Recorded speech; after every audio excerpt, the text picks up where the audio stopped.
Hi friends, welcome back to Viji school cooking. எல்லோரும் எப்படி இருக்கீங்க? சேஃபாக இருக்கீங்களா?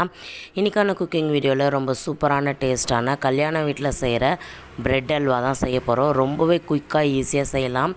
பிகினர்ஸ் கூட நான் சொன்ன அளவுகள் படி ஃபாலோ பண்ணி செஞ்சிங்கன்னா சூப்பரான பிரெட் அல்வா செய்யலாம். இப்போ வாங்க வீடியோக்குள்ளே போகலாம். நம்ம சேனலை சப்ஸ்கிரைப் பண்ண மறந்துடாதீங்க. இப்போ நான் 4 ப்ரெட்டில் தான் இன்றைக்கி இந்த அல்வா செய்ய போகிறேன். 4 மில்க் ப்ரெட் எடுத்திருக்கேன். நீங்கள் எந்த வகை ப்ரெட்டுனாலும் எடுத்துக்கலாம். மில்க் ப்ரெட்டுன்னு எடுக்கும்போது நம்மளுக்கு கூடுதலான ஒரு டேஸ்ட்டு கிடைக்கும். அந்த அல்வாவோட டேஸ்ட்டு கிடைக்கும். அதனால் நான் மில்க் ப்ரெட்டு ஒரு 4 பீஸ் எடுத்திருக்கேன். இப்போ இதை ஒரு ப்ரெட்டை இதை மாதிரி 4 பீஸாக நீங்கள் கட் பண்ணிக்கணும். இந்த சைடு ஓரங்களெல்லாம் கட் பண்ணணும்னு அவசியம் இல்லை. அது இருந்தால் தான் நம்மளுக்கு இன்னும் கொஞ்சம் கலர்ஃபுல்லாக நல்லாயிருக்கும். இந்த மாதிரி நீங்கள் எல்லா ப்ரெட்டையும் நீங்கள் கட் பண்ணிக்கோங்க. இப்போ ஸ்டவ் ஆன் பண்ணிவிட்டு ஒரு கடாய் வச்சுக்கோங்க. அதில் எண்ணெய் ப்ரெட்டு பொரிச்சு எடுக்கிற அளவுக்கு நல்லா ஹீட் பண்ணிக்கோங்க. எண்ணெய் நல்லா ஹீட் ஆனதும் மீடியம் டு லோ ஃப்ளேமில் வச்சுட்டு நம்ம கட் பண்ணி வச்சுருக்கிற ப்ரெட் துண்டுகளை நம்ம பொரிச்சு எடுக்கணும். ரொம்ப தீய விட்டுறாதீங்க. ஒரு மீடியம் கோல்டன் ப்ரௌன் கலரில் இருக்கணும். 2 சைடுமே ஒரே கலரில் இருக்கணும். நீங்கள் எந்த கலரில் ப்ரெட்டை பொரிச்சு எடுக்கிறீங்களோ அந்த கலரில் தான் நம்மளுக்கு அல்வா கிடைக்கும். ஸோ ஒரு பக்கம் நான் செவந்துடுச்சு, அடுத்த பக்கம் நான் திருப்பி போட்டுக்கிறேன். உங்களுக்கு இதை விட இன்னும் டார்க்காக அல்வா கலர் வேணும் அப்படின்னு நினச்சிங்கன்னா இன்னும் கொஞ்சம் டார்க்காக நீங்கள் பொரிச்சிக்கலாம். ஆனால் ரொம்ப தீய வச்சிடாதீங்க, அப்புறம் கசக்க ஆரம்பிச்சிரும். இப்போ நான் 2 சைடும் நல்லா இந்த மாதிரி கோல்டன் ப்ரௌன் கலரில் பொரிச்சிட்டேன். இப்போ இது ஒரு பிளேட்டில் நம்ம எடுத்து வச்சுக்கலாம். இப்போ இது எல்லாத்தையுமே நீங்கள் நல்லா அந்த எண்ணெயெல்லாம் வடிச்சிட்டு ஒரு பிளேட்டில் தனியாக எடுத்து வச்சுருங்க. இதே மாதிரி கட் பண்ணி வச்சுருந்த எல்லா ப்ரெட்டு துண்டுகளையும் நீங்கள் பொரிச்சு எடுத்துக்கணும். இப்போ இது ஒரு பிளேட்டில் நம்ம ட்ரான்ஸ்ஃபர் பண்ணிக்கலாம். நீங்கள் ஒரு ஸ்வீட் சாப்பிட்ணும் அப்படின்னு நினச்சிங்கன்னா டக்குன்னு வீட்டில் ஒரு 4 ப்ரெட்டு இருந்தால் இந்த ஸ்வீட் நீங்கள் செஞ்சிடலாம். இதில் நாம் எதுவுமே சேர்க்க போகிறதில்ல. பொதுவாக இந்த ப்ரெட் அல்வாவில் கோவா சேர்த்து செய்வாங்க. ஆனால் நாம் பால் தான் சேர்த்து செய்ய போகிறோம். இப்போ பார்த்திங்கன்னா இந்த அளவுக்கு பொரிச்சு எடுத்து வச்சுருங்க தனியாக.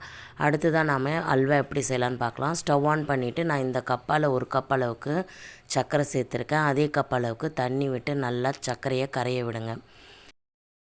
இப்போ சர்க்கரை நல்லா நுர பொங்கி வந்துடுச்சு. இப்போ நீங்கள் தொட்டு பார்த்திங்கன்னா இது மாதிரி லைட்டாக ஒரு ஸ்டிக்கியாக இருக்கும், அப்படியே பிசு பிசுன்னு இருக்கும். அந்த மாதிரி இருக்கிற ஸ்டேஜில் நாம் பொரிச்சு வச்சுருந்த இந்த ப்ரெட்டு துண்டுகளெல்லாம் இதில் சேர்த்துக்கலாம். பாருங்கள், இந்த அளவுக்கு நல்லா பிசு பிசுன்னு ஒட்டணும்.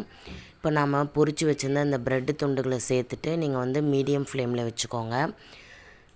நல்லா இந்த ப்ரெட்டெல்லாம் அந்த ஜீராவை நல்லா இழுத்து சாஃப்டாகணும். இதுவும் நல்லா கொஞ்சம் முறப்பாக இருக்கும். ஜீராவும் கொஞ்சம் ஹார்டாக இருக்கும். ரெண்டுமே நல்லா சாஃப்ட் ஆகணும். அந்தளவுக்கு நீங்கள் நல்லா கரண்டியால் மசிச்சு விட்டு நல்லா இந்த மாதிரி கரண்டியில் மசிச்சு விட்டு நல்லா மிக்ஸ் பண்ணி விடுங்க.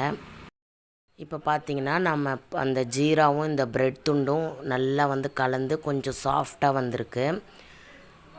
இப்போ இந்த ஸ்டேஜில் நீங்கள் சிம்மில் வச்சுட்டு 1 கப் காய்ச்சாத பால் எடுத்துக்கோங்க. நான் 1 கப் நல்ல திக்கான பசும்பால் எடுத்திருக்கேன்.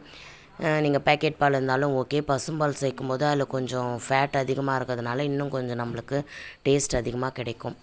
இப்போ பால் சேர்த்துட்டு நல்லா மிக்ஸ் பண்ணிக்கோங்க. அது ஒரு பக்கம் இருக்கட்டும்.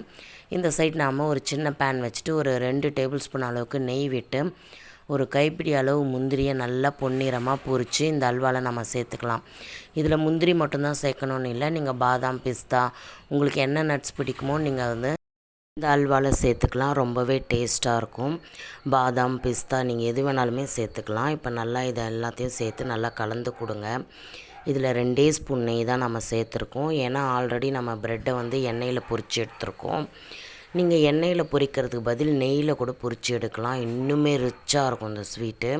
இப்போ நம்மளுடைய ப்ரெட் அல்வா ரெடி ஆகிடுச்சு. இப்போ இதை ஒரு தட்டில் நீங்கள் சர்வ் பண்ணிக்கலாம். இது மேலே கொஞ்சமாக பாதாமை நான் தூவிக்கிறேன். இப்போ நல்லாவே நம்மளுடைய ப்ரெட் அல்வா ரெடி ஆகிடுச்சு. ஓகே ஃப்ரெண்ட்ஸ், கண்டிப்பாக இந்த வீடியோ உங்களுக்கு ரொம்ப பிடிச்சிருக்குன்னு நினைக்கிறேன். குழந்தைங்களுக்கு ரொம்ப பிடிச்ச ஒரு ஸ்வீட் ஐட்டம் இது. இதுக்கு மேலே லைட்டாக நான் கொஞ்சம் பாதாமை இதை மாதிரி துருவி சேர்த்துக்கிறேன். இன்னும் கொஞ்சம் பார்க்குறதுக்கு நல்லாயிருக்கும், சாப்பிட்றதுக்கும் ரொம்ப டேஸ்ட்டாக இருக்கும். அவ்வளோதான் ஃப்ரெண்ட்ஸ், நம்மளுடைய ப்ரெட் அல்வா சூப்பராக ரெடி ஆகிடுச்சு. நீங்களும் கண்டிப்பாக இந்த சம்மருக்கு உங்கள் வீட்டில் ட்ரை பண்ணி பாருங்கள். கண்டிப்பாக குழந்தைங்க வீட்டில் இருப்பாங்க, அவங்களுக்கு செஞ்சு கொடுங்க. ஈவினிங் டைமில் செஞ்சு கொடுங்க, ரொம்பவே விரும்பி சாப்பிடுவாங்க. அண்ட் நம்ம சேனலை லைக் பண்ணுங்கள், ஷேர் பண்ணுங்கள், கமெண்ட் பண்ணுங்கள், முக்கியமாக சப்ஸ்கிரைப் பண்ண மறந்துடாதீங்க. நெக்ஸ்ட் ஒரு இன்ட்ரெஸ்டிங்கான வீடியோவில் சந்திக்கிறேன். Until then it's by from Viji. Thanks for வாட்சிங்.